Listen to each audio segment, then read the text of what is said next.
it's Wahima, but just call me Wah. Melanated! Welcome to my recap of 90 Day Fiancé Before the 90 Days, Season 5, Episode 2, Catching Flights and Feelings. I'm almost positive that they have used that title before. For those of you guys who are new to my channel, my name is Wah, and I do recaps of 90 Day Fiancé and other relationship trash reality shows, such as Love After Lockup and Married at First Sight. Don't forget to give this video a thumbs up, subscribe to my channel, and share this video on any social media platform that you deem fit.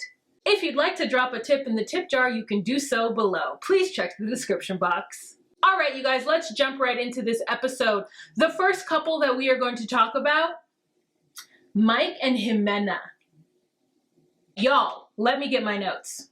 So we have Mike, who I believe is 32 years old and works in IT. He's also a volunteer fireman, which he's done with his brother Steven since he was in high school. Mike is the introvert's introvert, okay? He says that he finds energy and solace in being alone with his Legos, making these models, doing what he has to do, and using his brain. Mike lives in a frat house, okay? He lives in a bachelor pad with his father and his grandfather being 93 years old. The first two scenes that we have with Mike are A, playing with Legos, and B, making burnt pancakes for his father and his grandfather. And now his grandfather has some sage advice. Mike, you need to learn how to cook, okay? Every man needs to learn how to cook. And I said, that is a man after my own heart. Mike states that he hasn't had a relationship in over 20 years. Now, if I were to do the math on that, that would mean that Mike hasn't had a relationship since he was 14 years old. I wouldn't necessarily count that when you say that you haven't had a relationship in 20 years.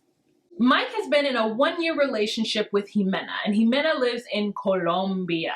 So Mike is preparing to go to Colombia and possibly pop the big question. We see a lot of photos of Mike, and Mike takes a really good photo, which is so concerning for all of the photos that I see on these dating apps, because the reality versus is different.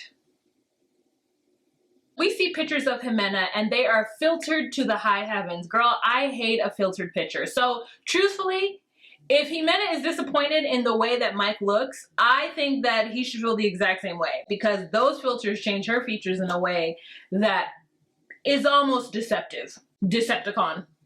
Later, we have a scene with Mike and his brother in the firehouse, and Steven is a little concerned about Mike's gung-ho-ness about going to Colombia and proposing to Ximena. Steven admits that Mike is a grown man. At the end of the day, Mike is going to do what he wants, and Steven just wants to be there to support him, especially because after the loss of their mother, it put Steven in a really dark place. And I think that Steven might be thinking that Ximena and Mike met at a time when Mike was super vulnerable. But the truth is, I think that Mike is a pretty vulnerable person regardless of circumstances in his life. The truth is, I believe that Mike is a vulnerable person, period. When you're starved for love, you make a lot of silly choices. And I would know.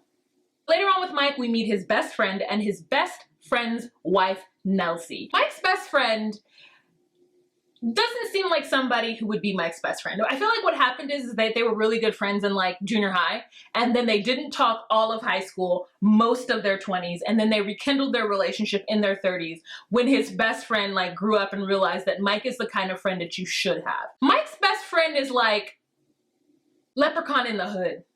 And his wife is giving very much Annie from the Dominican Republic, which I'm fine with. So they go to the toy store to buy some toys for Ximena's sons. He doesn't want to go to Colombia empty-handed. And I said to myself, I know you're going there with just more than some toys for those kids, okay?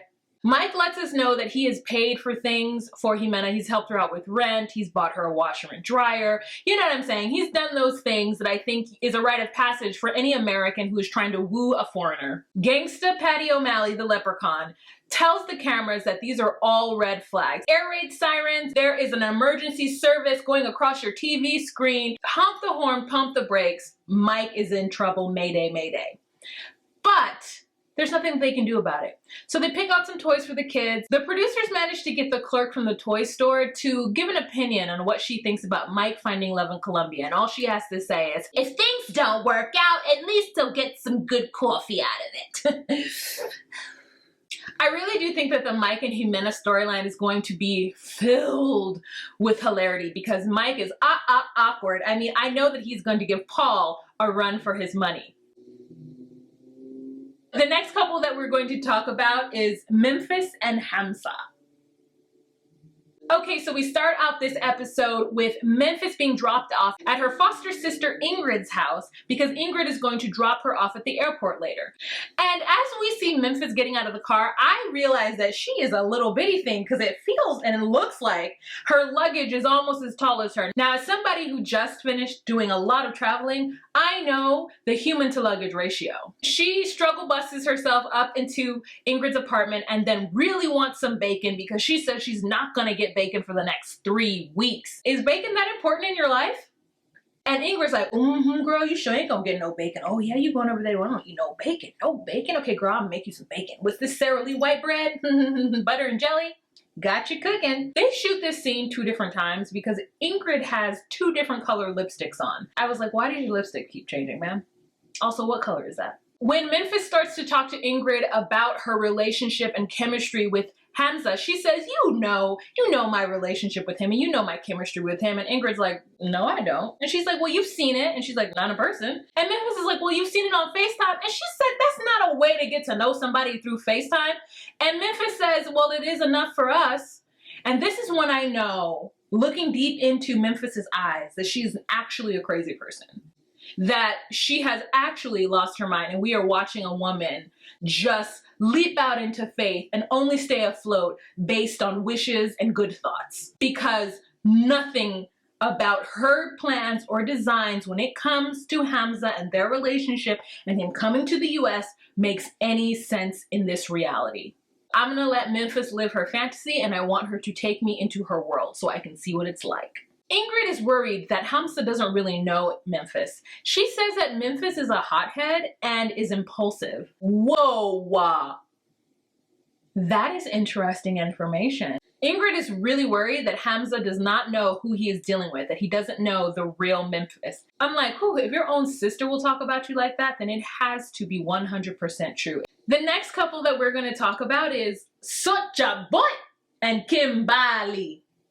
So in this segment, we've got Kimberly with her mother outside, feeling guilty for leaving her mom while her mom is ill in order to go off for 3 weeks and meet and hang out with SojaBoy. Kimberly's mother has gotten a haircut and she's telling Kimberly to have a good time and to not worry about her and that she has all the emergency numbers necessary and she wants Kimberly to live her life. Kimberly says she's nervous about this trip, but she knows that at the end of it, when her and SojaBoy come together, all of her dreams will come true. Cut to SojaBoy. SojaBoy is in the studio, you know, wearing sunglasses because as a singer, rapper, artist, that's what you do in the studio is wear sunglasses because it'd be real bright in those studios, you know what I'm saying? You can't sing with the sun in your eyes. SojaBoy is looking at outfits for his photo shoot and he takes a picture and sends it over to Kimberly.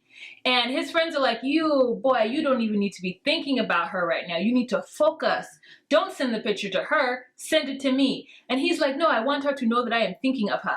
And if you guys notice, we are not allowed to even say the name Lisa. We are not allowed to even talk about his ex-wife as though she wasn't a part of the 90 Day Fiancé franchise. SojaBoy is sitting around having some drinks and some good times with his friends, his manager, his friends, his producer. They are talking about how SojaBoy is making the same mistakes that he made last year with Lisa, dealing with Kim. And he's like, no, it's completely different. She's submissive, she's loyal. She's gonna make a very good first wife or second first wife. We then find out that the song that he's shooting his music video for is for another 90 Day Fiancé fan named Zara. And SojaBoy says that him and Zara no longer are talking because she couldn't handle all of the female fans and she became very jealous, yet and still he wrote this song about her. Now we see pictures of Zara who, you know, gave permission for us to do so, and I said, now that is the type of girl you should be with. I thought Zara was really, really cute and she was definitely around his age and black. Kimberly doesn't know that this song Zara is about another woman. SojaBoy says that he's gonna stop writing songs about women because it never seems to work out. Kimberly is so different from my other wife. She is submissive, she is supportive, and she is loyal. I got high hopes for you. We gon' see. The next couple that we are going to talk about is Caleb and Alina. So we start out this segment with Caleb going to his parents' house in order to get some luggage. Caleb's father looks like Santa Claus's little brother, Saint Christopher, and his mother, She has a wig on, is what I'm gonna say. Caleb tells us that his family is very conservative Christian, and so he is kind of scared to break the news to his parents that he is going to Turkey to meet a girl. I'm just like, how did Caleb come out of those two people? He's so tall and wide, like broad, and as much as I don't want to like Caleb, and I don't know why I don't want to like Caleb, he's giving me a little bit of Gaston. Is he not? Am I wrong? Am I wrong? Caleb tells his parents about going to Turkey to meet Alina, a little person, and they have never heard that terminology. In fact, he says she's a little person, and they're like, who what? And he's like, she has a form of dwarfism, and they're like, oh, she's a dwarf. And he's like, little person.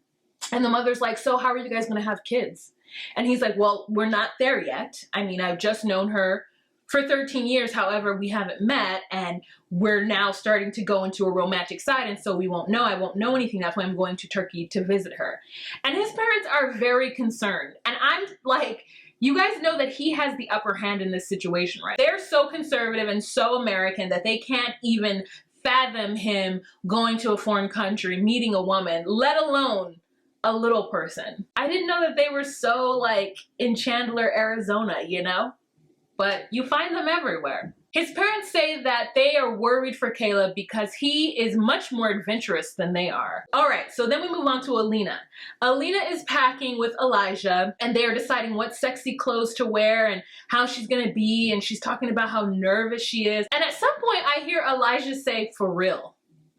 And that may not key up for anyone else, but as a Black person who grew up saying for real, and most people I know who say for real are Black, or people of color, it's weird to see like a Russian Asian man say for real as a part of his English vernacular. And I'm like, do you be on TikTok? Like, where do you be at? Because where did you get that terminology from? Elijah has on silk avocado pajamas in his confessional, and he refers to Alina as being a bad bitch. And I said, we all need an Elijah in our corner, okay? We all need an Elijah to support us the way that Elijah supports Alina. Caleb, meanwhile, is packing his protein powder, his condoms, and his tarot cards.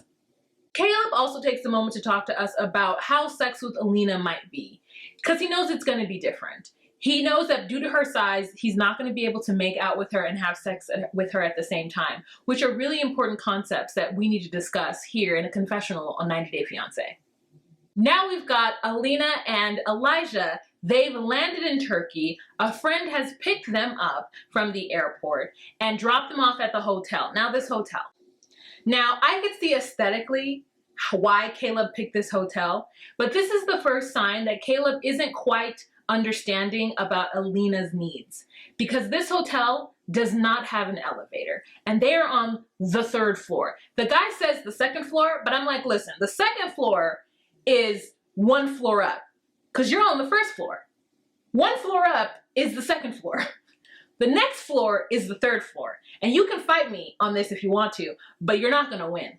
When they get into the room, they also realize that while it's interestingly tacky, the bed is too high, the chair is too high, like it's just not made for a disabled person or a little person at all. In fact, Alina has to keep her wheelchair in the lobby. Now, I don't know what it's like trying to get accommodations in a foreign country, especially Turkey. I don't know how much people speak English. I don't know what that looks like, but I think Caleb could have done a slightly better job with this. I want to give him the benefit of the doubt and say that he just truly didn't think about it. And if that is true, it's still a problem, because if he knows he's meeting with somebody who is in a wheelchair, he's got to allot for that. He's got to start thinking about her in that manner. And that puts red flags for Elijah and Alina.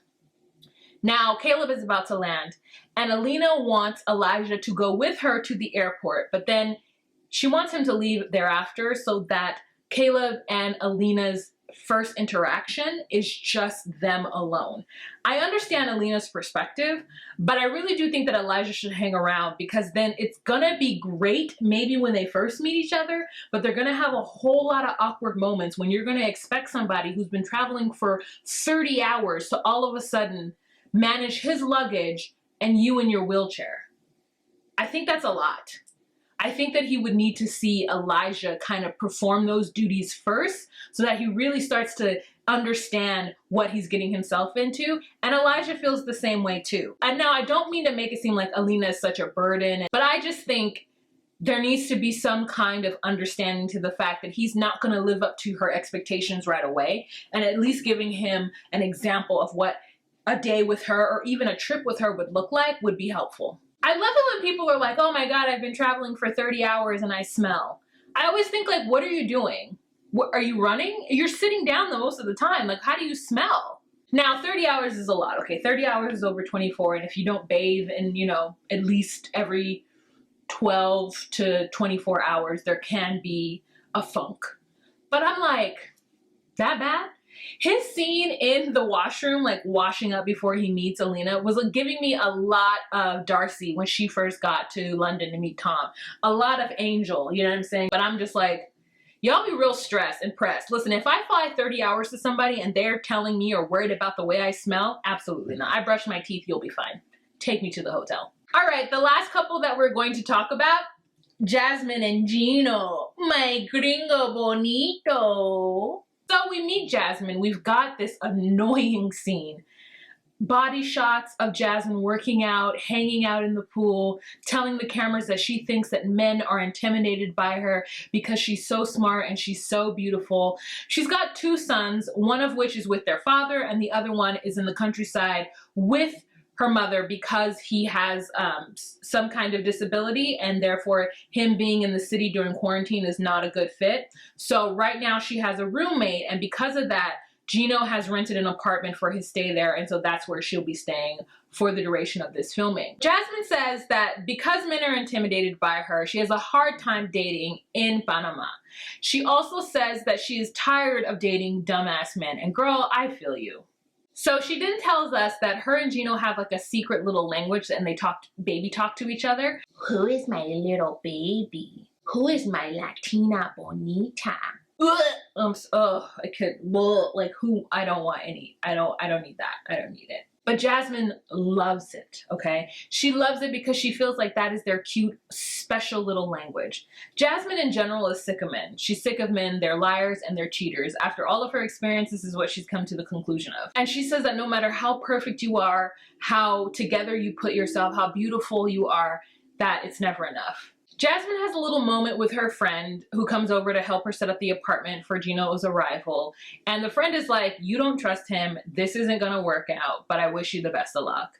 The next scene we have is Jasmine going to the airport. She is there to pick up Gino. She's nervous that he may not look exactly like his pictures. She says that she does know that he doesn't eat well and he doesn't dress good and that he always wears that hat. So she's aware of the finer points. And he gets there and they're hugging on each other and he's really nervous because she's so hot. She's so hot, oh my God. They get into the car and they're making out and they're talking about all the things that they want to do to each other and we're just like, oh, gross. Ugh. We get to the hotel, he immediately puts his dirty ass luggage on the bed and then he puts himself on the bed. So it's just like coronavirus and germs all over that bed. And they're like jumping around, seeing how bouncy it is. And he's brought her an electric toothbrush and she's like, thank you. Which I felt was the exact right answer. You got some ladies on here who would have cut up immediately, but she was very grateful for it. She said that's not what she wants, but whatever. And then he also brings pregnancy tests because he really wants to get her pregnant on this trip. But little does he know she's on birth control and she is not planning on getting pregnant because she says that is crazy to get pregnant with someone you barely know.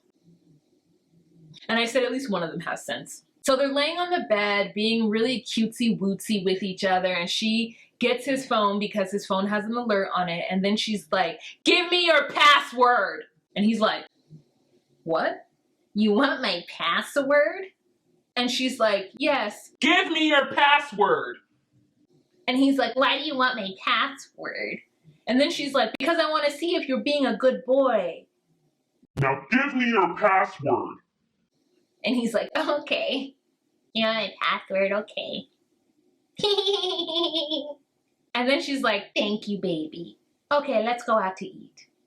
Alright, you guys, so that is the end of this episode. I hope you enjoyed this recap. If you do, don't forget to give this video a thumbs up. If you super enjoyed it and you want to give a little tip, you can do so down below. Please join me next week as I recap 90 Day Fiancé before the 90 days, episode 3. Looks like it's going to be a good one. Don't miss it. If you feel like sharing this video on any social media platform that you deem fit, do it. I support it. Make good choices. Y'all have a fantastic week and remember to be you, be true, and find your place. Bye.